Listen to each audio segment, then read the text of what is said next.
Kidlat News Updates. Ako po si Cesar Soriano para ihatid ang mga nangungunang balita sa buong kapuluan ngayon.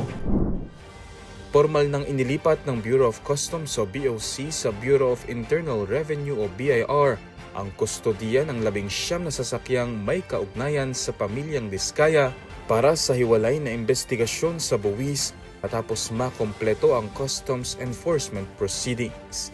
Bahagi ang mga ito ng 32 sasakyang inilagay sa ilalim ng kontrol ng BOC noong Setyembre 2025 matapos ang court-authorized operation sa bisa ng search warrant mula sa Manila RTC. Sa kabuuan, 13 sasakyan ang napatunayang lumabag sa customs laws at naibenta sa auction na kumita ng mahigit 102 million pesos para sa gobyerno. Samantala, napatunayang kumpleto sa importation documents at bayad sa duties at taxes ang natitirang 19 na units. Ngunit nananatili ito sa kustodiya ng BOC dahil sa Notice of Constructive Distraint ng BIR.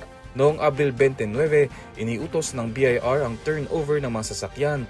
15 dito ang isinailalim sa constructive distraint, habang 4 ang nasa constructive seizure, kaugnay ng tax assessment laban sa St. Gerard Construction.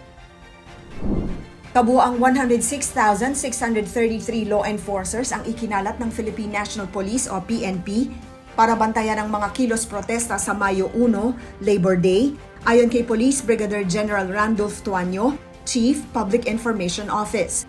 Sa bilang na ito, 95,556 ay mga pulis, katuwang ang iba pang ahensya at volunteers. Ipinatupad ang full alert mula ngayong araw, April 30 hanggang May 2. Kaya kanselado ang leave at naka-standby ang lahat ng mga tauhan.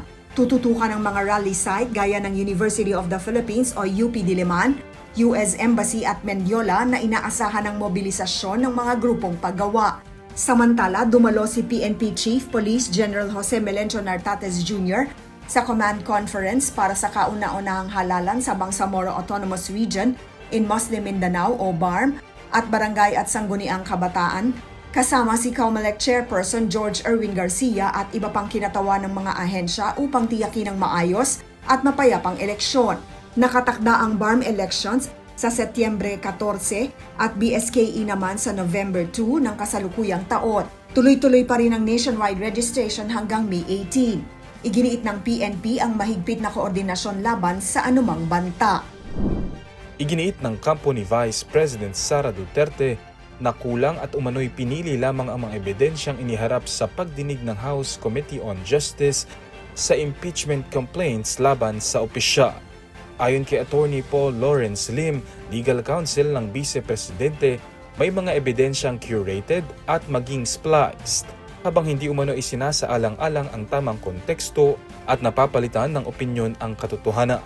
Pinabulaanan din ng kampo ni Duterte ang tangkang iugnay siya sa mga umano'y pagbabanta laban sa Pangulo at sinabing isa lamang itong fishing expedition.